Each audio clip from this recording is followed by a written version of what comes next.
Echo's Box podcast is not meant to be or claiming to be a good place for therapeutic advice. The host is not a licensed therapist and is not offering any services or advice related to mental health in a professional manner. The content discussed on Echo's Box is commonly highly explicit due to the real nature of expressing honest emotions. While we don't mean to offend anyone, the reality is these discussions might be triggering to many people. Out of respect for all, please do not listen if this content isn't right for you, and forgive us if you have a poor experience. Keep your brain healthy. I know I'm chasing you, so hard it ain't gonna stop me that I might be wasting you. You're a headache, but I love it. I'll take you in, I'm not above it. Tell those other guys to shove it, 'cause you know they just don't get you. They just don't get you, no. Hey everyone, welcome back to Echo's Box. This is episode 11. You were just listening to my cover of Danger by the Home Team. It's on TikTok. You can go check that out. I've been just honestly super obsessed with that band lately, and that song is awesome. And they noticed it, and that cover did really well on that platform. And the TikTok thing is just something that I do for fun and to kind of promote my own original music and stuff like that. But obviously, I don't have a whole lot of originals for my own personal project right now. But of course, my band Lost in Le Mans is doing amazing things, and if you want to check them out, we're on everywhere that you could find music, so that's Lost in Le Mans. But yeah, I know I've been kind of on hiatus for a bit. That's because I went on a vacation, and I have been taking some time for myself to kind of grow and learn some more, and it's been great. And today's episode, we're going to be talking about insomnia, and I kind of picked this topic at random. I've been kind of talking on different things in therapy and talking through different personal experiences and growing a lot with my friends and these new relationships I've had. And a lot of it's been very positive, but I'm suffering a lot, and I am in a lot of pain, and that's nothing new. Like it's nothing to draw concern to or whatever. It's just kind of an ebb and flow of my constant state, so to speak. But I want to talk about insomnia today because it's a problem that I've been working on a lot, both in therapy and just through my life in general. And I've made some progress on it. And I kind of want to talk about what it's like to experience that in the worst and darkest moments, and also kind of what I'm doing to combat that in a lot of ways. So that's what this episode is going to be about. So welcome to episode 11. If you haven't checked out the last episode, remember that was my first episode with guests, and that was episode 10, and it's with the wonderful Uni Boo and her fiance Joe, and they are just beautiful people in my life. They've continued to be excellent friends to me, and I'm so thankful for them. So please go check that out along with all the other episodes. But without further ado, let's dive in. So believe it or not, insomnia is something that I haven't dealt with all my life. It's something that arose over the recent years. It stemmed from a lot of my recent trauma in the last 2 or 3 years, and I'm honestly, until recent years, I wasn't used to not sleeping, right? I was used to pretty much getting a good night's rest. I have a very nice purple mattress and a king size bed and all the accoutrement that comes with that. My bed is honestly the most comfortable bed you could possibly sleep in, but I've got a lot of trauma around having a bedroom space and having that bed since various events happened in my life, and it's made it very difficult to sleep in it. In fact, I've got a buddy coming over tonight, and I'll probably even have to pause myself while talking to have him come in and or at least answer a call. But I'm gonna lend that room to him tonight so he can have a place to sleep, and I'll most likely not sleep.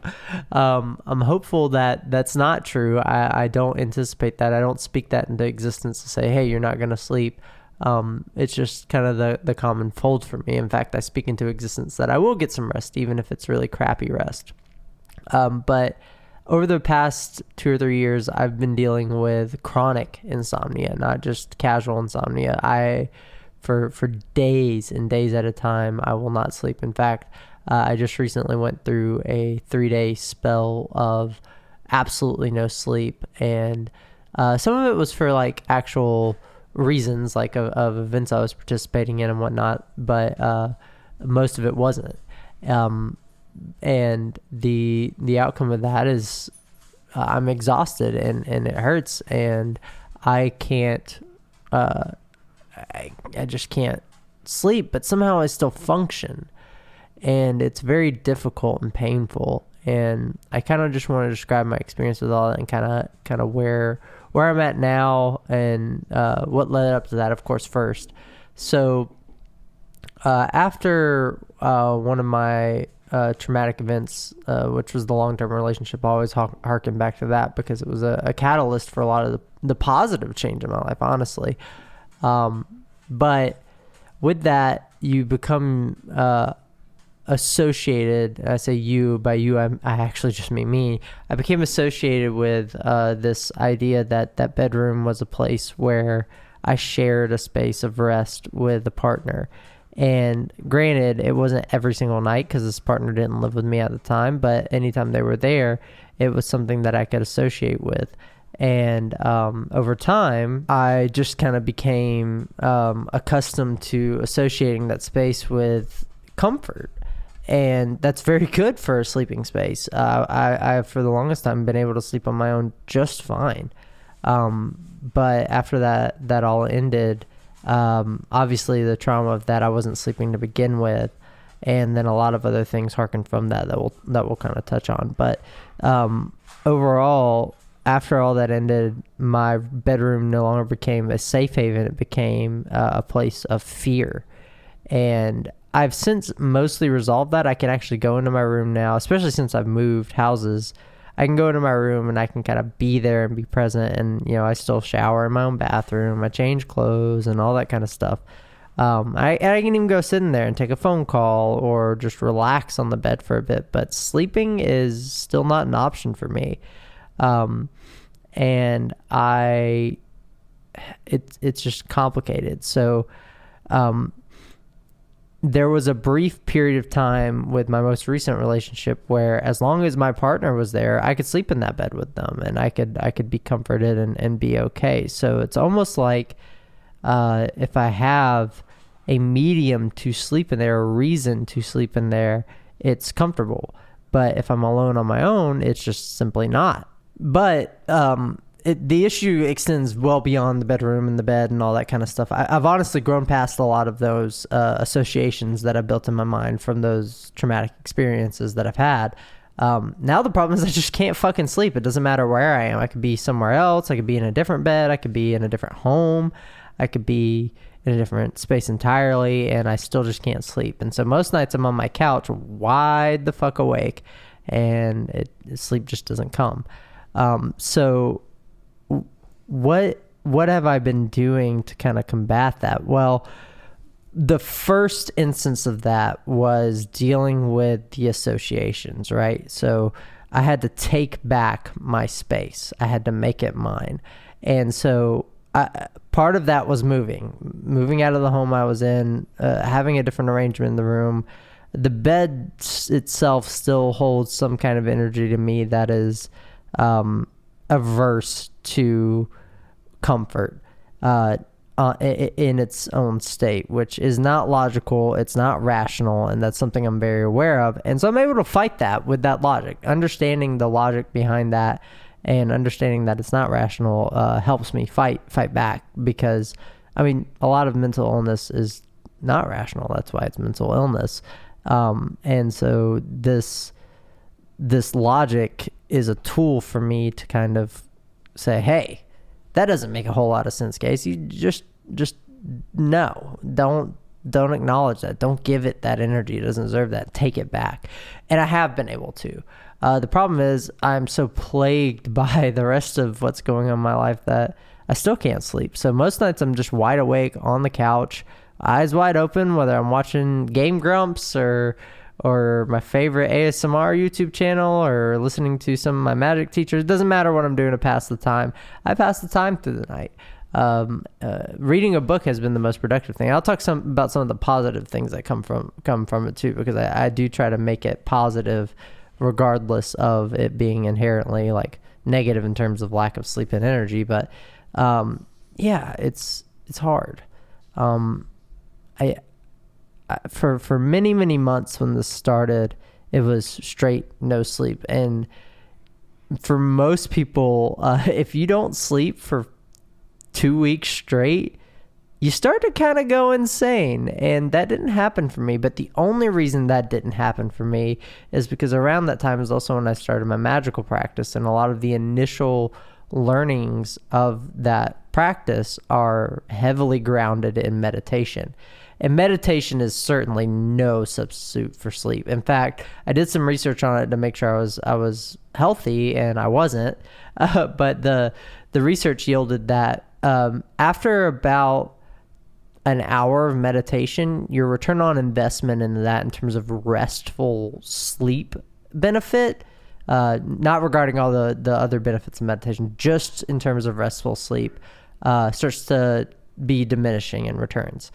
Basically, after about an hour, you only get an equivalent of 30 minutes of sleep. And it doesn't matter if you meditate for 4 hours straight, which, that a lot of times I was doing beyond that because I had nothing else to do to occupy my mind.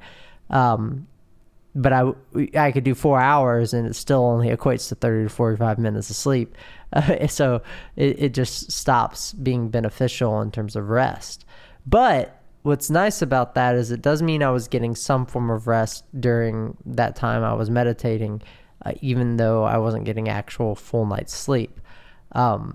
And that's honestly the only reason I didn't go insane. I never really had crazy hallucinations. I never lost my cool. I never lost my grounding. I still had the anxiety and trauma of the events going on around me and what I was dealing with at the time. But in terms of actual sleep deprivation, I avoided that through sheer will and raw meditation. But it wasn't enough for actual rest. It's no substitute, and I don't recommend that by any means as a substitute, but it did keep me sane. And I'm glad I at least had that as a tool. So over time, working through therapy, what I found, I started trying taking sleeping medications. So I've talked about in previous episodes ZQuil and all the medication stuff. I stopped doing that over time because it's just not good for your overall health. And I had my bad experience on a trip with that and the abuse. But for a brief time, that helped get me to sleep. And there were even moments where I would eventually just pass the fuck out, right? Like you go 2 weeks out without sleep is unimaginable for most people. So about the third week, your body's like, hey, I'm going to knock you out now. And it does. So at some point you do get some sleep, but it's almost like a hard reset where I'll sleep for a full 8 to 12 hours. And then I'm back on my bullshit, not sleeping for another week or two.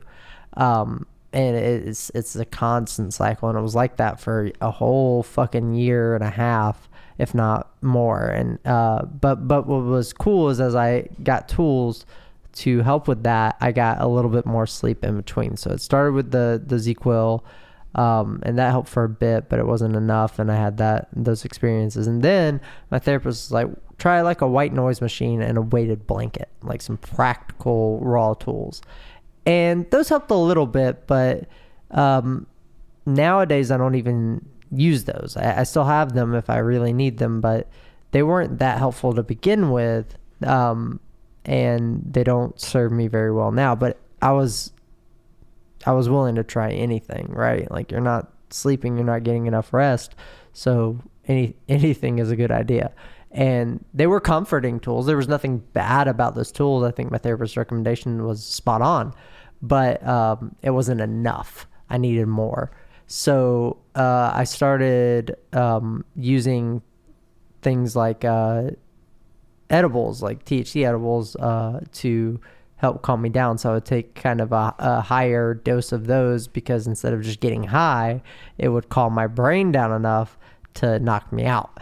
And that has still been a proven mechanism in my life to kind of help me get to sleep on most nights where if I really need to induce sleep, instead of just getting high off of something, I will use it as a medicine to calm me down and force me to pass out because I'll be lethargic enough where it's just time to rest.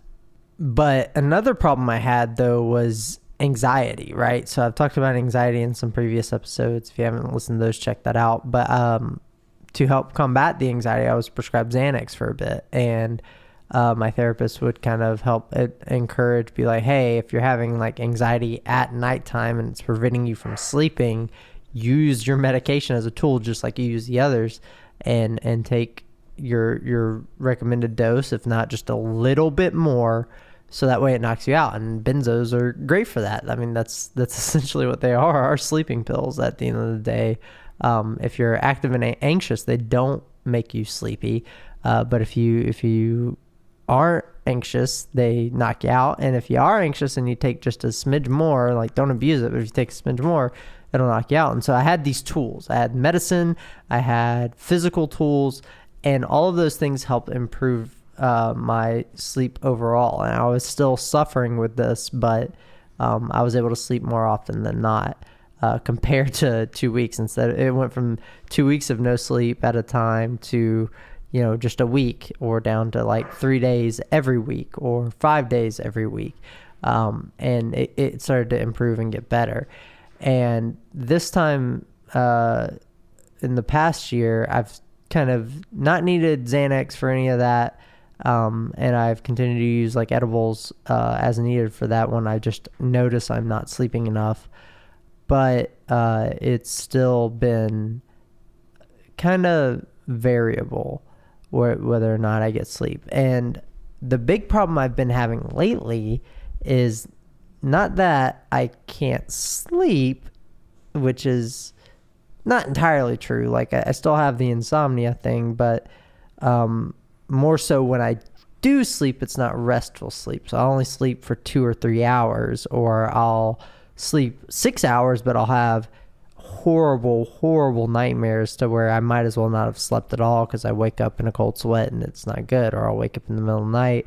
It's bad. So the sleep I do have now is more frequent, which is good, but the sleep itself is of very terrible quality, which is bad. So it's a pain in the ass. And I suffer a lot in that kind of sleep cycle that I have. And I don't really have a good way around that yet. This is not a solved problem. So talking about it is kind of difficult, because I don't have any advice to offer the communities out there, and I don't have any pathways. I mean, you're welcome to try what I've tried, and honestly, it may help you more than help me. It just depends on the severity and what you're dealing with. And so I would say what I have tried is beneficial, but it's not a direct 100% solution to the problem itself. So since this isn't a solved problem, what am I doing to kind of make positive things come out of it? Because I don't want this to affect my relationships or my work-life balance or anything like that. Like, if I were to fail at work, that would be awful and detrimental to all aspects of my physical, mental, and practical well-being. So what am I doing? Well, I use that time. I'm awake for an extra 12 hours most times that other people aren't. So how do I use that time to make it a positive? Well, one of the things I do is I read books. I read a lot of books, and in fact, I fucking crush books. I can crush a whole like 500-page book in a night. And it's ridiculous, and it's inhuman, and I don't know how I do it. I get a lot of comments from friends about that wish they could retain that information or anything like that. And it's, in some ways, it's a curse, not a blessing, but I make it a blessing, because the information I get from what I read is very beneficial. And right now I'm reading through the Liber Null, which is a very interesting book. I'm not so sure I recommend it. It's all about chaos magic, and there's a lot of weird shit in there that I don't necessarily prescribe to, but I'm enjoying reading it nonetheless. I may talk about it a little bit more in the future once I'm finished with it, but basically, as one of the teachers I learned from, Jason Louv, he's a chaos magician as far as I understand.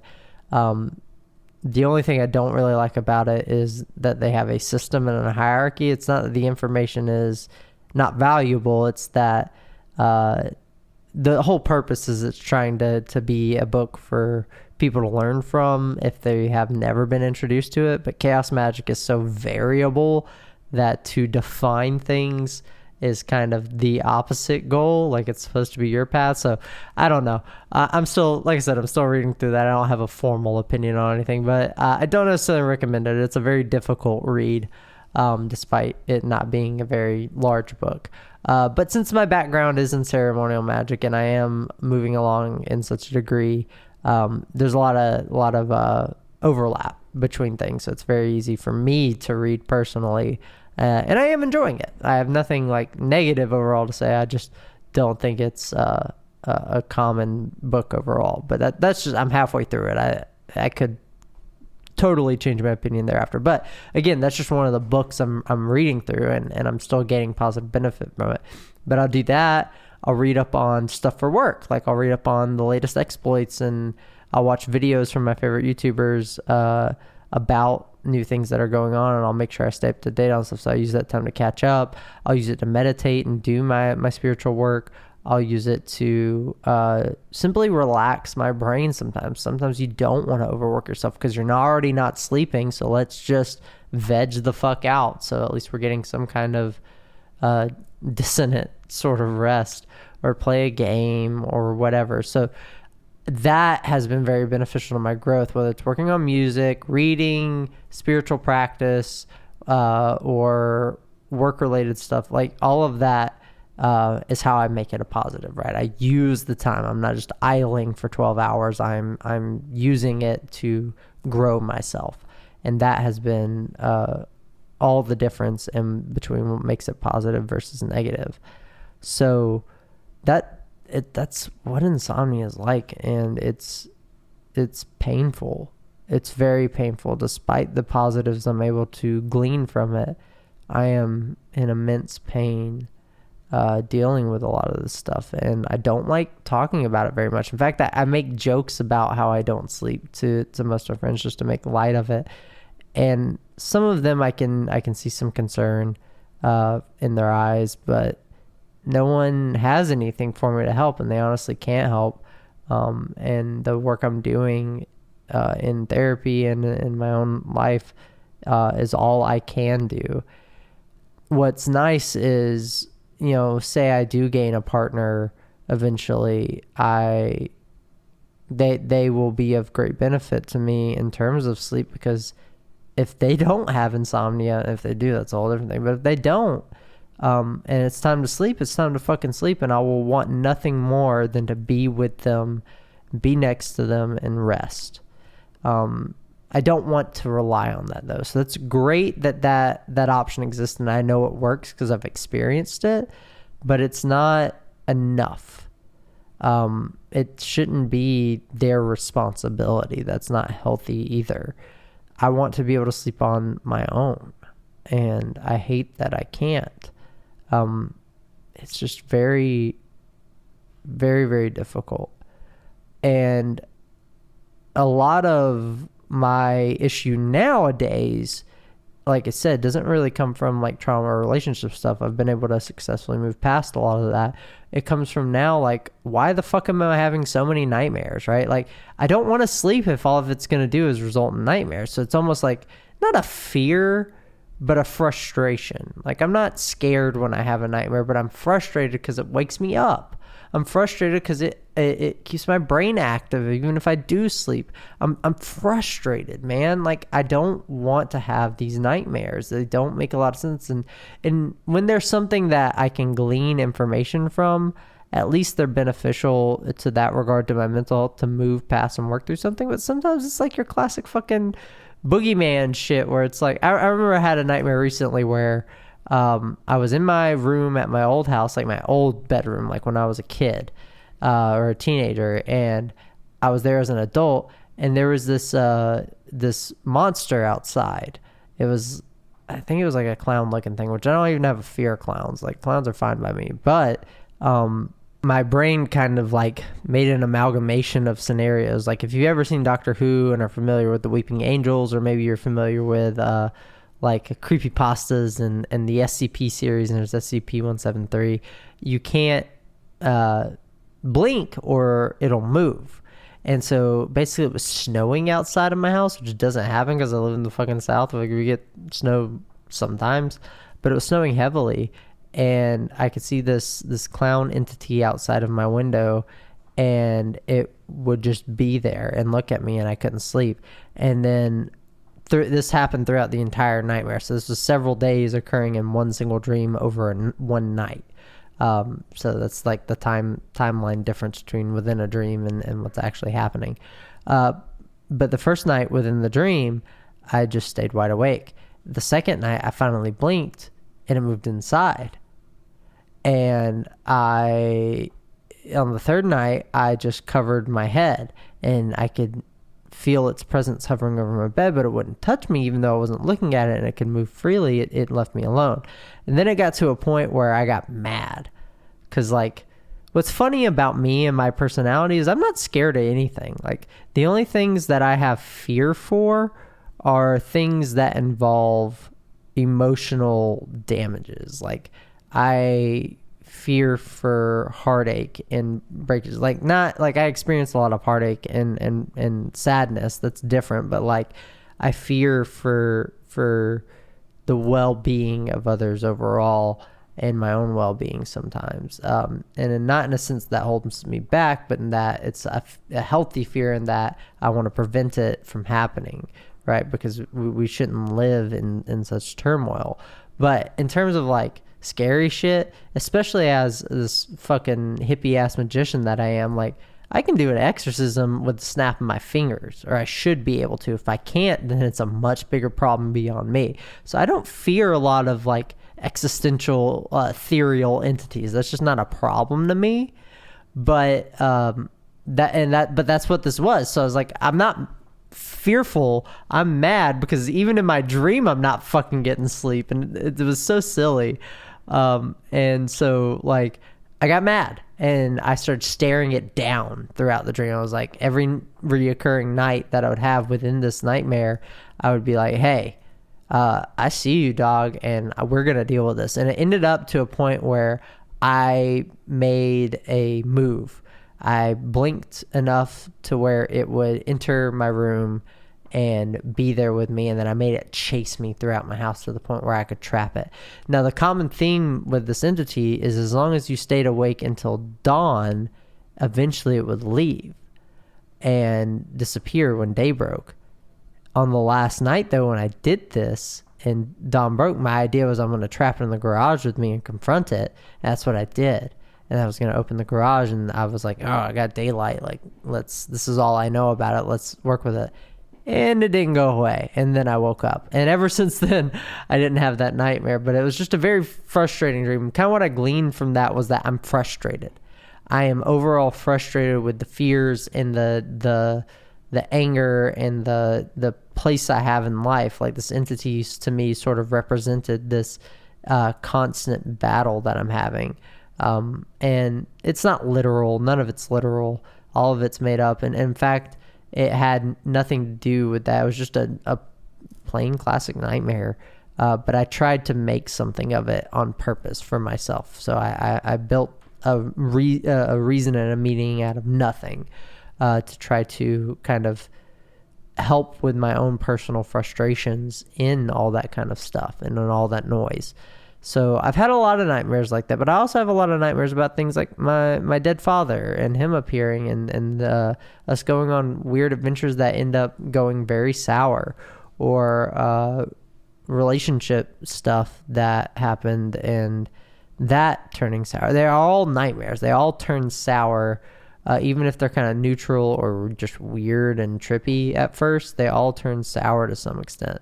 And I'm not very good at like lucid dreaming. I don't really know how to do that on purpose. But I have had a couple instances where I assume control of the dream and begin to lucid dream. And in those instances, it makes things easier. And I would say in the nightmare I told the story about, I was definitely able to lucid dream at one point, because that's when I got frustrated. I was like, all right, I'm in control now. Let's do things my way. But I don't know. These nightmares don't mean much to me in terms of anything practical, though I do try to make something from them, because what else am I going to do? What's more frustrating about them is the lack of rest. at the end of the day, it's always the lack of rest. I don't get enough rest, and I'm aware of that, and I am frustrated by that. But despite this, I use it to grow, and I make a positive out of it. So this is not a solved problem. It's something I'm still very much working on, and it's something that I hope will get better over time. I know eventually I'll find somebody that I will have a relationship with, even if it's not forever, even if that's not my partner. I'll go through different relationships with people romantically and be able to sleep next to them, or maybe even have a friend over and share the bed with. I don't know. And any time that happens, that will be a moment of relief and of clarity, and I do hope for a more long-term thing, a more permanent thing, not just long-term, but a more permanent thing in that regard. But I don't need it necessarily, right? That's just something that would be nice to have in life, to have a permanent love. And that's good. That's good that is a path. But again, I want to be able to sleep on my own, because what happens with my friend or my partner or whoever has to leave for business or has to leave to visit family, and I'm on my own? Do I not sleep again? That's not okay. I'm not okay with that. I want to be completely self-sufficient with my sleep. And right now I'm just not, and it's very difficult. So for those out there that are also dealing with insomnia, what I want to encourage you to do is try some of the practical things and see if they help you permanently. And if they don't, even if they help you in the moment and help you get past some stuff, that's still good. That helps you gain some rest and composure to move along to the next thing. And more importantly than that, if you're stuck like I am, find some positive things to glean out of it. Make progress on a project. Learn a new language. Read some books.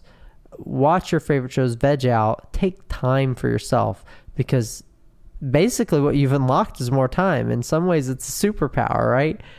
It's not a healthy superpower, so don't get used to it, but use it while you have it, and grow in those ways. So I know this episode's probably not going to be very long or very kind of resolute, right? Because this is something I'm actively fighting. But I really wanted to share this experience, because this is something I constantly deal with, and it's very difficult. It feeds into my depression. It impacts all aspects of my mental health, right? It's a symptom of my mental health state. So yeah, I'm sorry this wasn't as lighthearted as normal, because at least it's kind of neutral, I guess, in tone. I have negative and positives from it. It kind of cancels itself out in some ways, but this is very much off the cuff, off the dome, and I hope it is something that people at least relate to, even if it's not something that provides a solution. Don't worry, there will be more episodes of Echo's Box a lot more frequently. Maybe not as frequently as I like. I have a lot going on, and as you all have learned, I deal with insomnia. So, it just kind of is what it is. But I want to wish you all love and light, and I want to just iterate that positive path. Take what you can out of this life. It's so important that you make progress. It's so hard. So do what you can. Yeah, so I don't know. Find me on YouTube, and find me on TikTok, and find me on Instagram and all that kind of stuff. Echoes Box. It'll either be echoes.box or echoesbox@gmail.com or whatever the fuck the thing is. I don't know. If you find me on Instagram, it's all there. I'm never going to get really good at remembering what all the socials are, but if you find it on Instagram, the rest is there. It'll link you to the Gmail to send emails in for whatever reason you want, and it'll link to like the TikTok and stuff as well. So yeah, find echoes.box on Instagram, and that should be the best thing. So as above, so below, folks. be nice to yourselves and show yourselves love. And I want to send everyone else love to the best of my ability. So have a good one. How'd you get in my